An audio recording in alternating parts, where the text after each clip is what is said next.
I am the virtual teacher at Egnatia Career College. Today we'll teach Service Entrance Calculations. This is video number 7. Service Entrance Calculations. After studying this unit, you should be able to determine the total calculated load of the residence.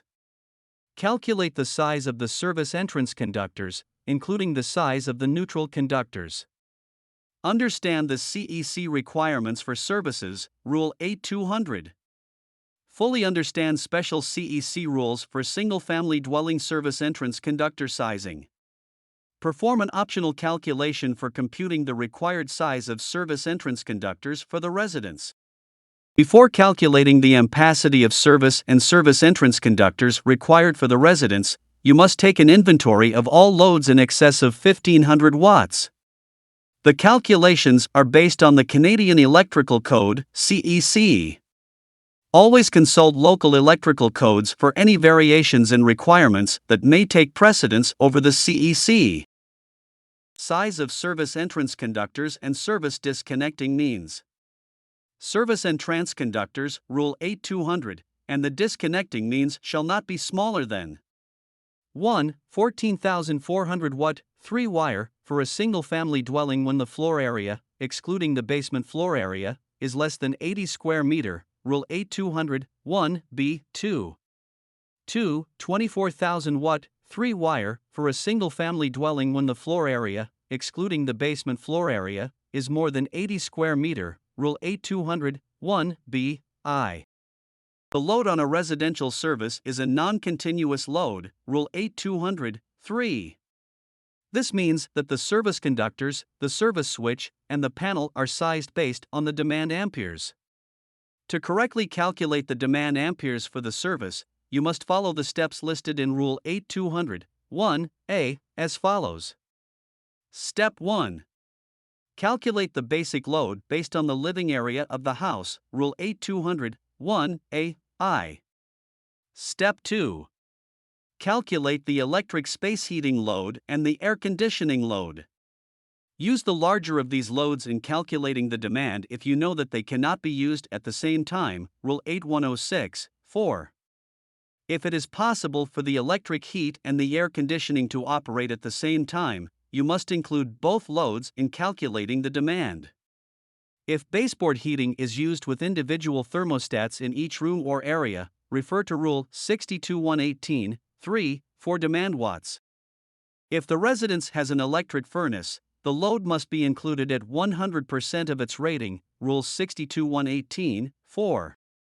Step 3.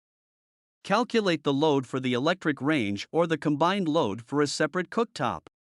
An oven, Rule 8200, 1a, 4. Step 4. Add the kilowatt rating of any tankless water heaters, swimming pool heaters, or hot tub and spa heaters. In this case, there should be no derating, Rule 8200, 1a-v. Step 5. Electric vehicle charging equipment is loaded at 100%, Rule 8200, 1a-6. Also refer to Section 86 for EV requirements. A Level 2 charger has been selected for this installation that requires 7,200 W. Step 6. A demand factor of 25% must be applied to any additional loads in excess of 1,500 watts if an electric range is included.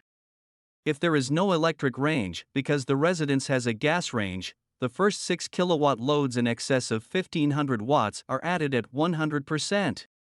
If the load is greater than 6 kilowatts, the remainder should be added at 25%, Rule 8200, 1a, 7. For clarity, these calculations have been summarized in Tables 7.1 and 7.2. In Table 7.1 you see demand watts calculation for service and neutral conductor. In this table you see minimum code requirements for a service. For each reference rule you see minimum service calculation. And Panel A for residence. In this table you see minimum permitted size for 3-wire 120 to 240 volt and 120 to 208 volt service conductors for single dwellings.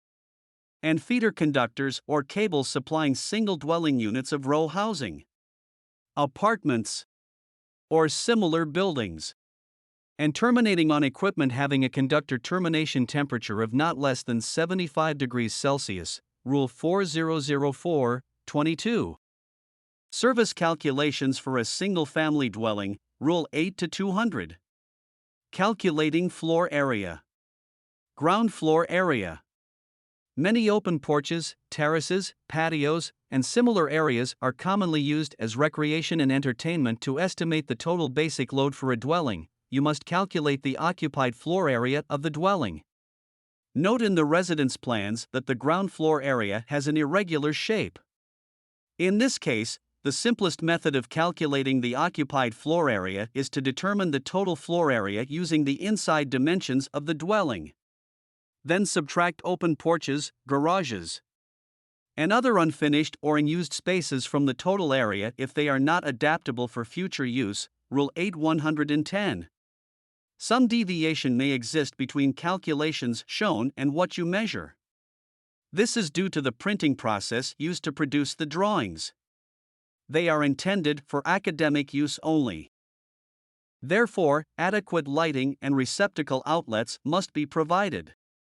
To simplify the calculation, the author has chosen to round off dimensions for those areas, garage, porch, and portions of the inset at the front of the house, not to be included in the computation of the general lighting load.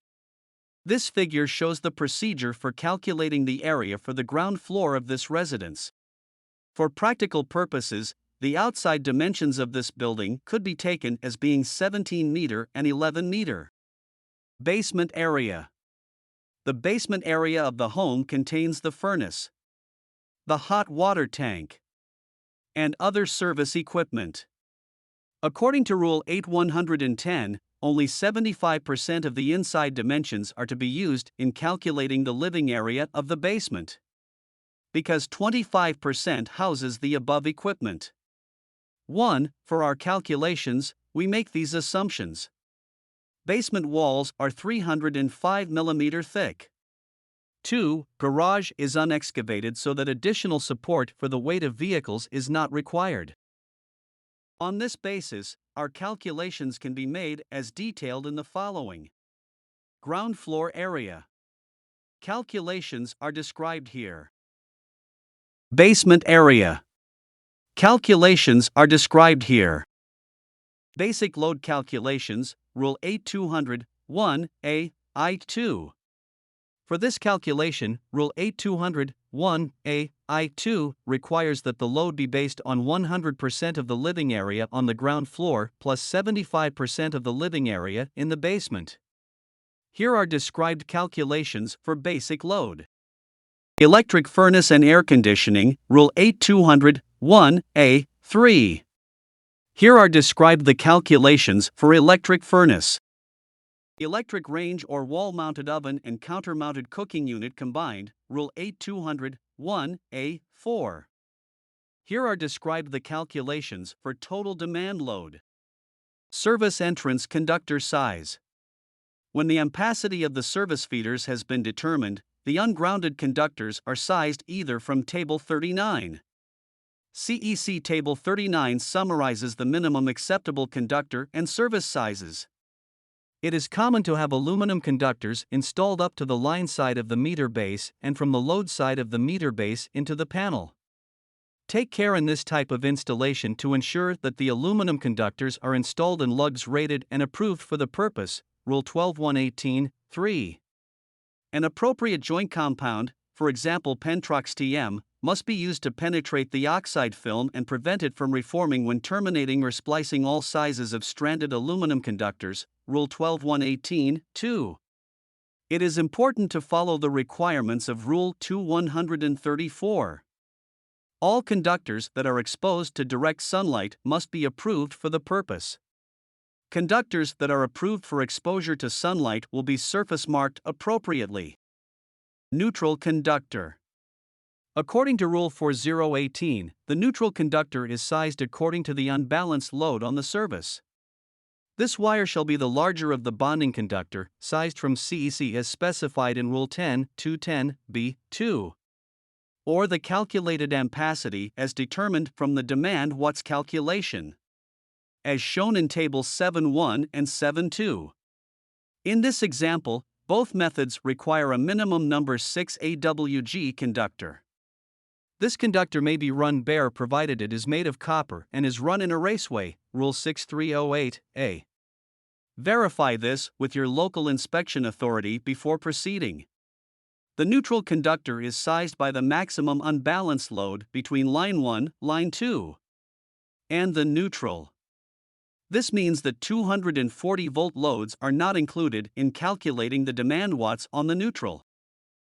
These may include central air conditioner, electric furnace, water pump, water heater.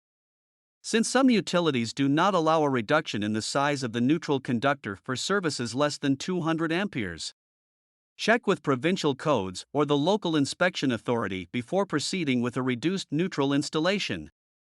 Consumer's service ampacity rating. The minimum rating of a consumer's service is based on a comparison between the overcurrent device and the ampacity of the line conductors. Whichever is the lower value determines the ampacity rating of the service.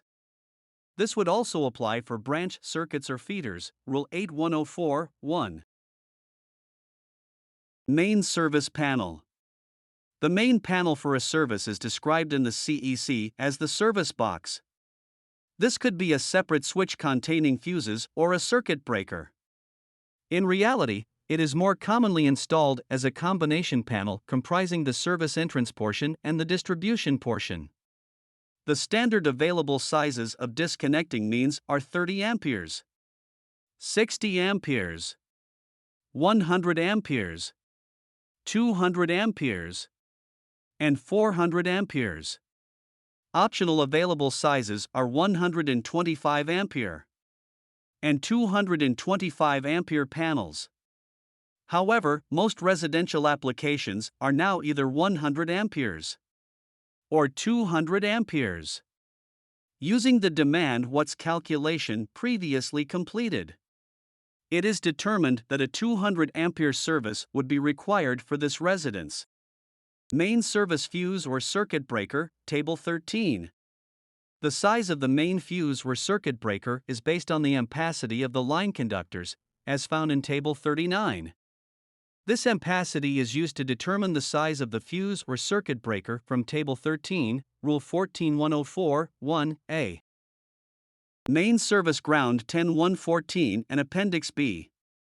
The main service ground is sized from 10.114 and Appendix B, which stipulate that the grounded conductor of a system is best suited to carrying most fault currents and as such, a number 6 copper or number 4 aluminum conductor are all that is required to establish equipotentiality with the ground at a service location.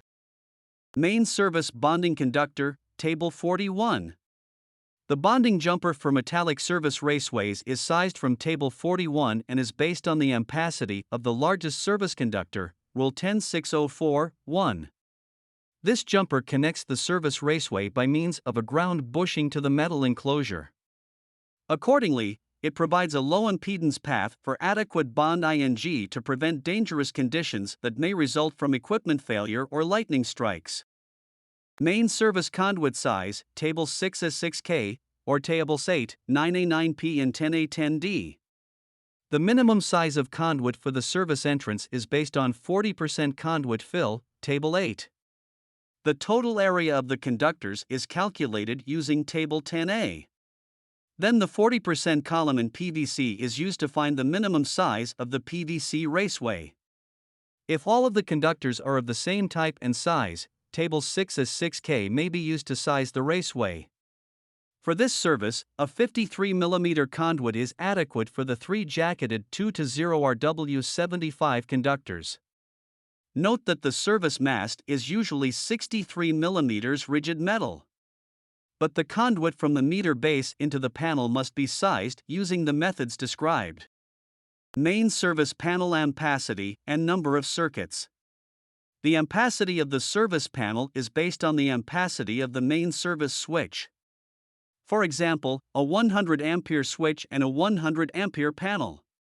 The minimum number of circuits for the panel is listed in Rule 8108.1. In this case, the 200 ampere service requires a minimum of 30 circuits, Rule 8108.1c.2. If the house had been heated with baseboard heaters, it would have required 40 circuits. The baseboard heaters would have required a number of 2-pole breakers, 30 amperes maximum. Whereas a central furnace could be fed by a 70 ampere 2-pole breaker, taking up only 2 positions. Rule 8108.2 states that 2 additional spaces must be left for future overcurrent devices. This is sometimes interpreted to mean that 2 circuits must be added to the required number in Rule 8108.1. But for the purposes of this calculation, Rule 8108.2 is satisfied by leaving 2 spaces available in the 30-circuit panel. These 2 spaces could be used to feed a future subpanel. According to Table 39, #2/0 AWG copper or #4/0 aluminum will be the minimum size of conductor for the 36,795 watt, 153.3 ampere load. For the service to be 200 amperes, 2/0 AWGRW75. Table 2, rated ampacity of 175 amperes but is acceptable according to Table 39. Would be the minimum wire size required. CEC Rule 8102.1b also applies. The 240-volt loads are not to be included in the calculation for neutral conductors. Calculation for subpanel B. The calculation for the subpanel is based on the load supplied. Rule 6102.1 allows for only one service to be installed to the residence. We cannot apply Rule 8200 to a subpanel because that rule must be applied to the whole house. We must provide enough power at the second panel to handle the known loads. Therefore, the recommended feeder to panel B is 100 amperes. To install a 100 ampere panel, we need number 3 RW75, jacketed, from Table 2. From Table 6C, 3 number 3 RW75 wires require a 35 mm conduit. Checking the specifications and also Figure A2 in Unit 8, we find that 3 number 3 RW75, jacketed, conductors supply panel B. Main disconnect. The main disconnect in the residence is a 200 ampere combination panel. Many electric utilities state that the conductors feeding this type of disconnect must have the same ampere rating as the disconnect. Some utilities also state that the neutral conductor cannot be reduced in size because it is not always possible to foresee the type of load that may be connected to the panel. As a result, it is sometimes difficult to conform to all the rules of the electric utility as well as the local electrical code. By installing 3 2/0 RW75 conductors for the line and neutral conductors, you will satisfy most local and provincial electrical code requirements. Grounding electrode conductor. The grounding electrode conductor connects the main service equipment neutral bar to the grounding electrode. The grounding electrode might be the underground metallic water piping system, a driven ground rod, or a concrete encased ground. All of this is discussed in Unit 8. Grounding electrode conductors are sized according to Rules 10114 and 10104b. We find that the minimum grounding electrode conductor must be a number 6 AWG copper conductor, or number 4 AWG aluminum. Service calculations for apartments. Often, single-family homes are constructed or renovate to divide the space into 2 or more units. This type of building is considered to be a duplex or an apartment building and requires that the services be calculated according to Rule 8202. For this example, we assume that our build ing is constructed with a completely independent apartment in the basement. The living area has not changed. The heat will be changed to electric baseboard heaters with 7.5 kilowatts located in the ground floor unit and 5.5 kilowatts in the basement. The floor plans will be modified so that all loads previously allocated to the service will be connected to the ground floor unit service. The basement unit will have a 3 kilowatts water heater and a 12 kilowatts range. Laundry facilities will not be available in the basement unit. The service calculation for an apartment unit is almost identical to that of a single dwelling. The only difference is in the basic load calculation. In this screen you can see ground floor unit calculations. Basic load based on a floor area of 137.88 square meters need 6,000 watts. By adding dryer, water heater, pump etc. we come to a total of 23,095 watts. In this screen you can see basement unit calculations. Basic load based on a floor area of 135.95 square meters is 6,000 watts. By adding other loads we come to a total of 18,250 watts. An ampacity of the service for the ground floor is 96.2 amperes. Therefore, a 100 ampere service would be acceptable. However, the installer may wish to increase the service to 125 amperes to allow for future growth. Ampacity of the basement unit is 76 amperes. Therefore, a 100 ampere service would be installed. This type of service installation usually is in the form of a single consumer service, divided into several parts in a multi-gang meter socket and terminating in separate service boxes. The ampacity of the consumer's service conductors is not the sum of the individual services, but a calculation based on the individual demand loads and Rule 8202(3). To perform this calculation, we must begin with the demand of each unit, without any electric heat or air conditioning loads. The calculations will come to 36,132.5 watts. Minimum service ampacity. Minimum service ampacity is calculated demand, 36,132.5 watts, divided by system voltage, 240 volts, equal to 150.6 amperes. The minimum consumer service ampacity is considerably less than the sum of the individual services. For this application, the installer would normally install a 200 ampere service to allow for future growth.